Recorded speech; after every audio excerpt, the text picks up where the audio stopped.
সচিবালয়ের সামনে আমিরে জামাত এবং ডক্টর শফিকুল ইসলাম মাসুদ ভাইয়ের মধ্যে ঘটে যাওয়া ঘটনাটি নিয়ে তো নেট দুনিয়া এখন গরম। ডক্টর শফিকুল ইসলাম মাসুদ ভাইকে নিয়ে ফেসবুকে অনেক ট্রোল চলছে, কিন্তু এর আসল শিক্ষাটা কি কখনো ভেবে দেখেছেন?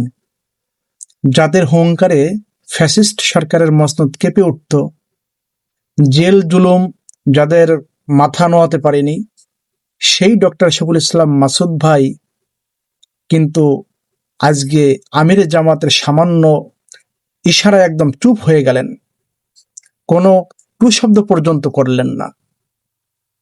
অনেকে একে অন্যভাবে নিচ্ছেন, কিন্তু এটাই হলো প্রকৃত আনুগত্য।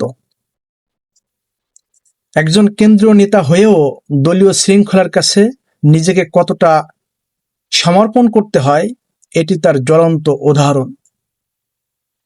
আমিরে জামাত সামনে আজকে যদি না থাকতেন, তাহলে পরিস্থিতি আরো ভয়াবহ হতে পারত।